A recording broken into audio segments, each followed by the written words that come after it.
वृक्षों में मैं पीपल हूँ, भगवान श्री कृष्ण ने स्वयं गीता में बताया है। और वैशाख महीना भगवान श्री कृष्ण का प्रिय महीना है। और यदि इस महीने में हम पीपल वृक्ष की पूजा करते हैं, परिक्रमा करते हैं, तो हमारी अनेक मनोकामनाएं पूर्ण होती हैं। हमारे जीवन में कभी भी धन धान्य की कमी नहीं होती है। यदि आपको संतान की प्राप्ति चाहिए, आपके जीवन में किसी भी प्रकार का कष्ट है, चाहे शनि की 7.5 से आप परेशान हो, ढैया से आप परेशान हो, कर्ज से ही आप परेशान हो, तो इन सभी अपनी कामनाओं को पूर्ण करने के लिए आपको पीपल वृक्ष की पूजा जरूर करनी चाहिए। और क्या आपके घर में भी पीपल का वृक्ष उग गया है, तो आपको क्या करना चाहिए उस पीपल वृक्ष को, कैसे हमें अपने किसी भी पब्लिक प्लेस में पीपल वृक्ष को रोपना चाहिए, किस दिन हमें अपने घर से पीपल वृक्ष को हटाना चाहिए, बहुत सारी महत्वपूर्ण बातें आज हम आपके साथ शेयर करने वाले हैं। तो वीडियो पर आप अंत तक बने रहें, जिससे सभी जानकारी प्राप्त करके आप भी पीपल वृक्ष की पूजा करते हुए अपनी मनोकामनाएं पूर्ण कर सके। नमस्कार, वेलकम टू माय चैनल। मैं हूं मनीषा। आज हम बात कर रहे हैं पीपल वृक्ष के बारे में। जी हाँ दोस्तों, वैशाख महीने में पीपल वृक्ष की बहुत ही अधिक महत्वता होती है। वैसे तो हम कभी भी पीपल वृक्ष की पूजा कर सकते हैं।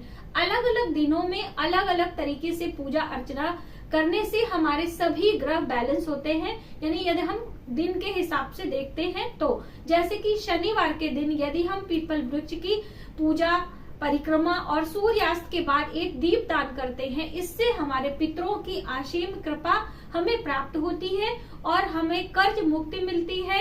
यदि आप शनि की 7.5 और ढैया से परेशान हैं, तो आपको एक काला धागा पीपल वृक्ष के तने में आपको बांधना चाहिए और 7 परिक्रमा लगाते हुए शनि के मंत्रों का जप करना चाहिए और शनि देव का चौमुखी दीपक आपको पीपल वृक्ष के नीचे दीपदान करना चाहिए। उसके नीचे काले तिल का वेश या फिर काले तिल डालकर आपको एक सिक्का डालकर दीप प्रज्वलित करना चाहिए। ऐसा यदि आप 43 दिनों तक करते हैं तो आपको शनि की 7.5 से निजात मिलती है। लेकिन दोस्तों, सूर्यास्त के बाद 45 मिनट का समय होता है जब आपको करना चाहिए। 8 बजे के बाद आपको पीपल वृक्ष के नीचे नहीं जाना चाहिए।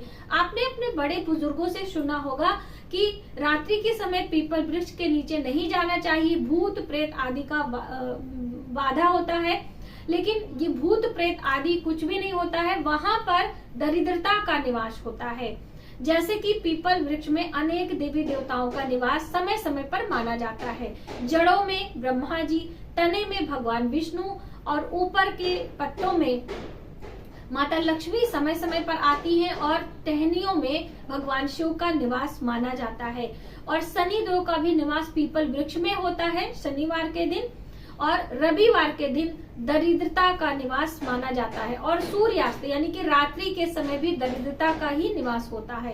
तो इसीलिए हमें हमारे बड़े बुजुर्ग मना करते थे कि रात्रि के समय पीपल वृक्ष के नीचे नहीं जाना चाहिए। तो इस बात का आप ध्यान रखें। अब हमें पूजा कैसे करनी है ये हम जानते हैं, और यदि आपके घर में पीपल का वृक्ष उगा है तो हमें क्या करना है वो भी हम आपके साथ शेयर करेंगे। तो आप यदि पूजा करना चाहते हैं, धन धान्य की आपको कमी है, आपके जीवन में दरिद्रता आपको साथ नहीं छोड़ रही है, पैसों की तंगी हमेशा आपको बनी रहती है, तो आप सुबह सवेरे सूर्योदय से पहले आप उठे, स्नान ध्यान करके एक बड़ा पात्र में जल आपको अपने घर से लेके जाना है। उसमें 1-2 ड्रॉप कच्चे दूध डाल लेना है और काले तिल का अक्षत उसमें आप डाल ले, थोड़ी सी मिश्री या फिर शक्कर डाल सकते हैं। ये मीठा जल आपको पीपल के जड़ों में आपको डालना है। उसके बाद परिक्रमा 7 परिक्रमा करना है और मौली की धागा, जो मौली यानी कलाई नारा जिसे आप कह सकते हैं, या आप कच्चा सूत भी ले सकते हैं पीले रंग का कलर करके, 7 परिक्रमा लगाते हुए उसे एक वहां पे बांध देना है और आपको अपनी मनोकामनाएं बोलनी है और वहीं पर बैठ के भगवान विष्णु के मंत्रों का जप करना है। ओम नमो भगवते वासुदेवाय नमः, इस मंत्र का आप जप करेंगे और सूक्ष्म विधि से पीपल वृक्ष की पूजा करेंगे। उसमें आपको पुष्प चढ़ाने हैं, आप किसी भी रंग के पुष्प चढ़ा सकते हैं, काले तिल का अक्षर चढ़ाएं, कुछ मिठाइयाँ, कुछ ऋतु फल और एक दिए आप लगा सकते हैं। तो इस तरह से पीपल की वृक्ष की पूजा यदि आप प्रतिदिन करते हैं, सिर्फ रविवार को छोड़कर, तब कभी भी धन धान्य की कमी नहीं होगी। माँ लक्ष्मी की असीम कृपा आपके ऊपर सदियों बनी रहेगी। तो ये आप कर सकते हैं। और यदि आपको संतान नहीं हो रही है तो भी आप इस तरह से संतान प्राप्ति के लिए ईश्वर से प्रार्थना करके और इसी तरह से पूजा अर्चना लगातार आपको 43 दिनों तक करना होता है। यदि आप बीच में पीरियड हो जाते हैं तो 4 दिनों में आपके कोई घर का अन्य व्यक्ति, यानी आप पति पत्नी है तो आपके पति जाकर वह कार्य करें। आप 4 दिनों के बाद पीपल वृक्ष के नीचे जाकर अपनी परिक्रमा फिर से प्रारंभ कर सकते हैं। उन 4 दिनों में आप अपने पति से करवा सकती हैं, यानी आपके खून का रिश्ता होना चाहिए उस व्यक्ति से। तो ऐसे में आपका ये कंटिन्यूसली हो सकता है। इस तरह से आपको करना है दोस्तों। पीपल वृक्ष के नीचे बैठकर पूजा अर्चना करने से अन्य स्थान पर पूजा अर्चना करने के अधिक गुना, यानी कि सहस्त्रों हजार गुना यज्ञ करने के जितना आपको फल प्राप्त होता है। इसलिए आप पीपल वृक्ष के नीचे बैठकर किसी भी पाठ को करते हैं, चाहे सुंदरकांड का पाठ कर रहे हैं, आप गीता का पाठ कर रहे हैं या फिर आप हनुमान चालीसा का पाठ करते हैं, तो आपको उस पाठ का अनंत गुना फल प्राप्त होता है।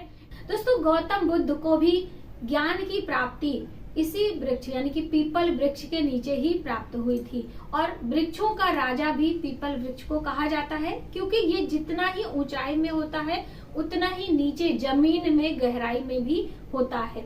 काफी दीर्घ आयु का वृक्ष माना जाता है और इससे हमेशा ऑक्सीजन निकलती है। जैसे कि अन्य पेड़ पौधों से दिन में ऑक्सीजन होता है और रात्रि में कार्बन डाइऑक्साइड निकलती है। इसी वजह से हमें किसी भी वृक्ष के नीचे सोने की मनाही होती है आयुर्वेद के अनुसार। लेकिन पीपल वृक्ष एक ऐसा वृक्ष है जो कि 24 घंटे ऑक्सीजन निकालता है, इसीलिए हमारे स्वास्थ्य के लिए बहुत ही लाभकारी है। यदि कोई भी मनुष्य 5 पीपल के वृक्ष अपने जीवन में लगाता है और उसकी देखभाल करता है, क्योंकि जल्दी से पीपल का वृक्ष फलता फूलता नहीं है, इसी वजह से बहुत देखभाल की जरूरत होती है। यदि आप लगाते हैं तो आपके जीवन में किसी प्रकार की कोई कमी नहीं रहती है, माँ लक्ष्मी हमेशा प्रसन्न रहती है, आपके जीवन में संकटों का विनाश होता रहता है और आने वाले पीढ़ियों को भी उस पुण्य को भागीदार यानी कि उसे उसका फल प्राप्त होता है। तो बहुत ही शुभ और बहुत ही लाभकारी ये पीपल का वृक्ष माना जाता है। अब आते हैं दोस्तों, मान लीजिए आपके घर में पीपल का वृक्ष उग गया है तो क्या करें। पीपल का वृक्ष उगने का संकेत माना जाता है कि हमारे घर में पितृ दोष है, क्योंकि देखिए ना ही आपने पीपल के वृक्ष कभी उगाए हैं, ना उसके फल और फूल आप अपने घर में लेकर आए हैं, फिर भी आपके घर में पीपल का वृक्ष उग गया है। कैसे उगता है, कभी आपने सोचा है?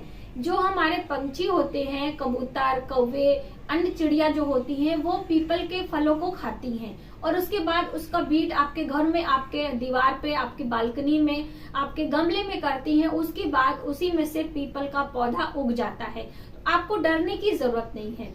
आपको उस पीपल के पौधे को थोड़ा सा बड़ा हो जाने देना है। उसके बाद गमले सहित आपको किसी पब्लिक प्लेस में, किसी स्कूल में, किसी पार्क में, किसी मंदिर में उसे अच्छे से लगा देना है और उसकी देखभाल यानी सेवा कुछ दिनों तक आपको करना है। जब वो अपने में फलने फूलने लगे तो आप एक दूसरा पीपल का पौधा लगा दीजिए। इस तरह से यदि आप 5 पीपल के पौधे लगाते हैं और उसे फलने फूलने के लिए छोड़ देते हैं तो आपकी बहुत सारी मनोकामनाएं पूर्ण होती हैं।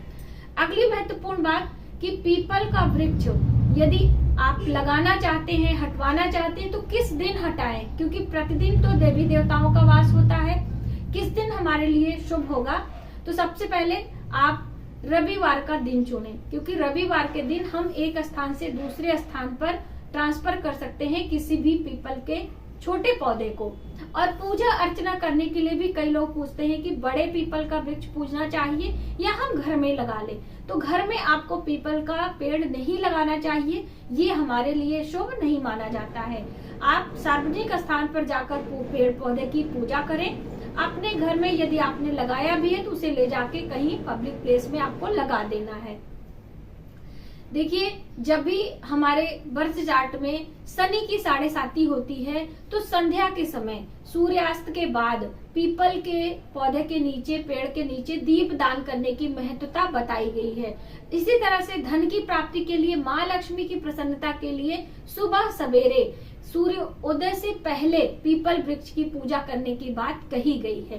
तो इन दोनों समय का ध्यान रखते हुए आप पीपल वृक्ष की पूजा करें और पीपल वृक्ष के नीचे बैठकर आपको कोई भी पाठ, कोई भी मंत्र जप जरूर करना चाहिए।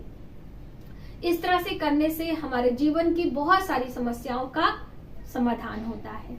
आज की वीडियो में बस इतना ही। यदि हमारी जानकारी आपको थोड़ी सी भी हेल्पफुल लगे तो प्लीज हमारे वीडियो को लाइक जरूर करें, अपने फैमिली फ्रेंडों में शेयर करें और आगे आने वाली वीडियोस के लिए हमारे चैनल को सब्सक्राइब